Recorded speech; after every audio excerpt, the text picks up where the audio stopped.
First is on AI and predictive analysis, and really starting to leverage AI to answer customer needs better, to meet customers where they are, to design better programs, to test programs better, and also make the overall management of the programs a lot more efficient and effective. So there's a huge focus from our customers on AI and to understand where this is going, what direction it's going in, and how they can leverage it to improve the way they work, but also improve their programs and improve their customer experience. The second big tech focus is on partnerships, where with the expansion of partnerships, we're seeing a big need to support our customers and the programs that they're running with ramping up partnerships and ramping them up fast enough and at scale. As partnerships become more and more localized and become a lot more democratized, programs are looking at going from doing 5, 10 partnerships a year to maybe now doing 20, 30, 40 partnerships a year. And you're going to have to need the technology that can support you to ramp those up at scale as quickly as possible, versus instead of it taking a few months to be able to do that. And so that's a big focus area from a technology perspective. And there's quite a bit that we're starting to do from a platform perspective. Our platform is fully on the cloud right now, and we can start leveraging a lot of the advantages of being on the cloud to scale partnerships much faster, but also use AI technology to set up that partnership. And so there's expectation that those will increase in speed in 2026. And finally, it's on journey orchestration. So we expect the customer need to be, I want a consistent experience no matter where I'm interacting with you as a brand, digital, physical, any channel, any mobile, whatever channel you want them to be interacting on.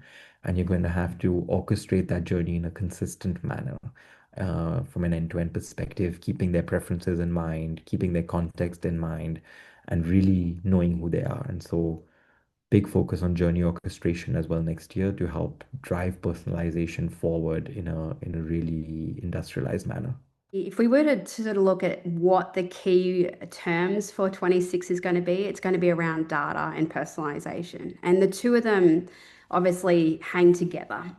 I think for me personally, and having been building software for nearly 20 years and coming from financial services, I come with a very different mindset to this, to loyalty in particular, because I come from a severely, heavily regulated industry where data has to be stored in a certain way. It has to have quite a lot of security metrics. And we hear a lot of people bandy around ISO and, safety, cyber risk. And you hear these words thrown around a lot. But one of the key and most basic things I can explain to somebody, and look, I've sat on a cyber risk panel for one of the big networks just in the last couple of years, and had a robust conversation with one of the heads of digital and loyalty at one of the banks back in Australia. But traditionally, data would usually sit in a packet that has everything stored inside of it. So when you talk about PII, which is personal identifiable information, is also pulled in the same packet as everyday behavioral data. So if we were to look at some of the recent events in aviation, particularly, maybe possibly from my home country, but you talk about cyber risk and data being penetrated all over the world. The whole idea is all that information shouldn't be stored together. It should be permissioned, and PII, that personal identifiable information, should only be granted access to at the event that it needs it. Now, to be able to create that, it needs an orchestration layer of permissions. And it's a two-way. It has to come from the user, has to hit a major service, and then it has to, relay out that identifiable information to, say, the airline, because an airline can't take a booking without knowing who you are, for instance. So I talk about this data. I talk about the way that profiles are currently managed. I talk about how we're creating our own digital identity and permission data as being definitely one of the very core foundational products for any loyalty business for 2026, is to focus on how your data is currently being stored and how it's been permissioned. Because if we look at where the benchmarks around the world are being set right now, they're being set at a level where they're increasing. So the responsibilities on organizations is becoming increasingly higher and higher every year. Technological revolution that is happening will keep everybody busy. And for us, that means an integration and embracement of that technology into our core capabilities, and making the platforms ready, resilient, and better, leveraging AI and all of the things around it. We've started with that several years back, and we'll continue that journey.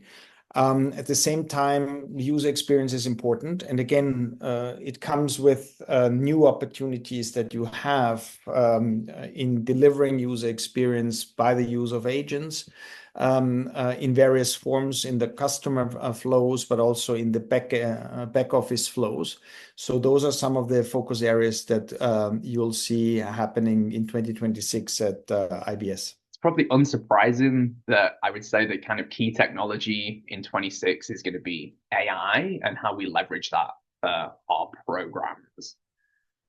Again, when we look at the key drivers of loyalty to our customers, transactional loyalty is hugely important. The financial benefits that we get, the financial discounts that we get. But as we talked about before, that forming an emotional connection is going to be hugely important. And that's driven off our personalization strategy. And so not only stitching together the right data set about our customer, but then what's the right offer at the right time through the right channel to deliver to our customers is going to be hugely, hugely important. And there's a whole host of new technology that's going to be available in 26 for us to encompass into our offering. Certainly from a visa perspective, this is an area that we're focusing heavily on. We had a product drop earlier this year where we announced a product called Visa Data Tokens.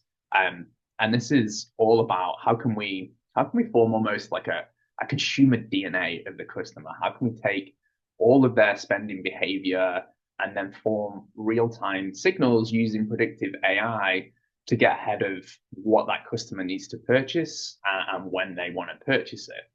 A really good example of this is if a customer was to book a hotel, for example, our data token solution can alert an airline partner that this customer has just booked a hotel. And so the airline could then bring in a flight offer to that destination. And so again, how do we leverage all of this technology to bring the right offerings to our customers? Equally, if we think about the agentic commerce journey where agents are now purchasing on our behalf, how to optimize that environment is going to be hugely important. And so where we've seen search engine optimization historically be so important for us, where a customer is on Google trying to find the right offering, this is now going to become a answer engine optimization, or AEO, which is when agents are negotiating on our behalf, how can we bring our brand into that journey as well? And so we're going to really see all of this AI technology really get embedded into all of our programs over the next year.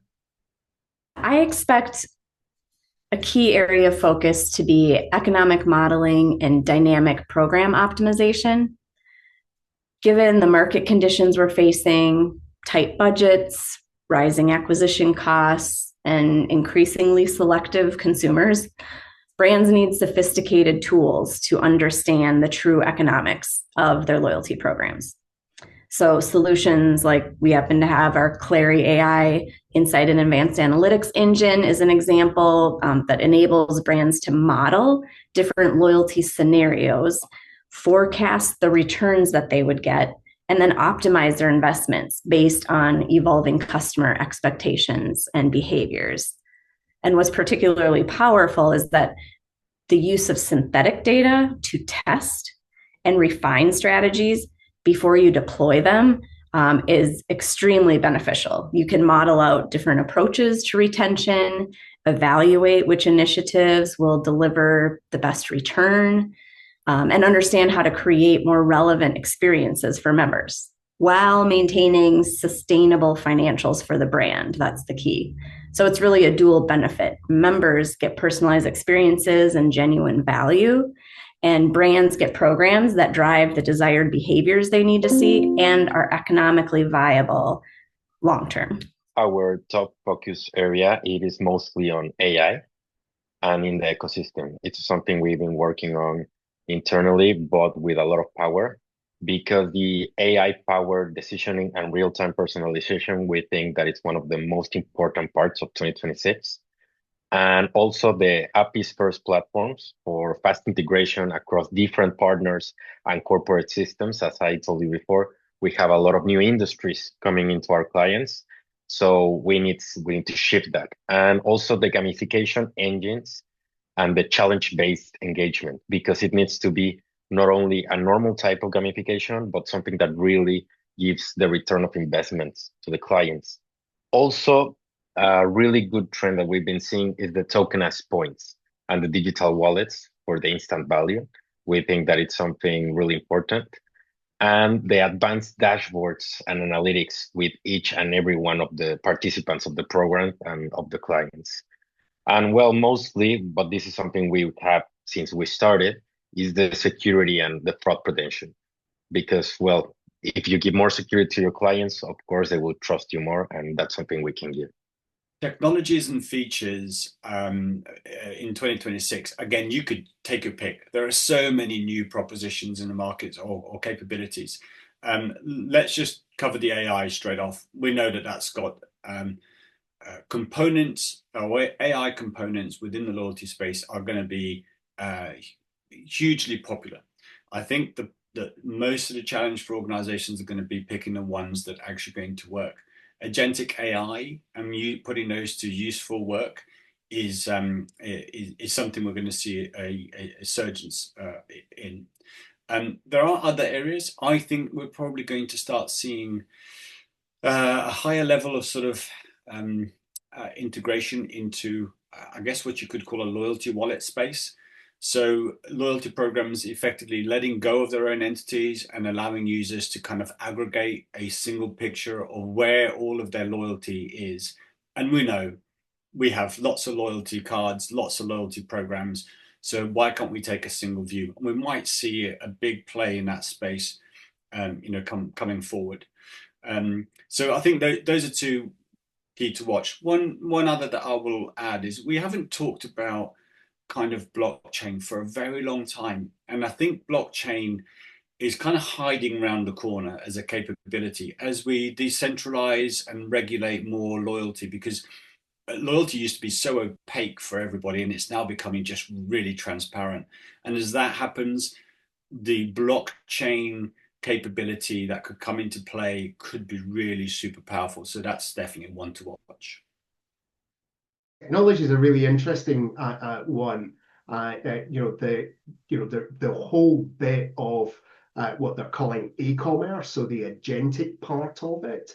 So you've got two bits. One's the front end of how you engage with members and consumers, and then the other part is how you service all of that. So the loyalty operations. And e-commerce is going to just revolutionize all of that. It's starting to get there. There's a couple of people that seem to be doing things in that area. One of the interesting bits about running events is when things are working really well and a vendor's got a product that's hot, they're desperate to talk and to share what's going on, and that's only just starting to bubble through. The one group, our friends at LATAM, based out of Santiago, have been along at our events and sharing what they're doing on the AI commerce front, and it's going to be very interesting in 26. So I think a lot of people have been working on those projects in 25, and we'll start to see some of them coming through in 26. One of the things we see loyalty programs focusing on is the data. Loyalty programs are wonderful because you get really amazing data about every single customer, right? And so a lot of loyalty programs that we're working with, we're seeing them investing in building out better CDPs, and systems for them to be able to actually query the data and use the data. So at an infrastructure level, just making the data readily available for the teams to use them. A lot of companies are doing that. In addition to that, once you get there, then we hear a lot about companies wanting to do personalization much more effectively, which really amounts to leveraging that data to at an individual customer level, right? We have absolutely seen the power of personalization in that being able to figure out one of the most effective ways and one of the most effective levers to leverage your currency is to figure out what is the most optimal incentive, like points-based incentive that you can provide to each individual person to change their behavior. And it's different for each person, right? Bob might need only 5,000 points to change his behavior, but, Sarah might need 10,000 points, right? Trying to figure out what is the optimal amount for each individual person so you're not spending too much and you're not spending so little that it doesn't change anything, right? That's, I think, really powerful personalization, an example of really powerful personalization that we work on here at KYROS. But also across the board, we hear everybody's trying to do that personalization. So I think that will continue to be a big focus. I think the industry is a lot of talking about that, and we're not quite there where people are doing it at scale. But I think the ball will be moved forward in 2026, so that more companies are doing it at scale.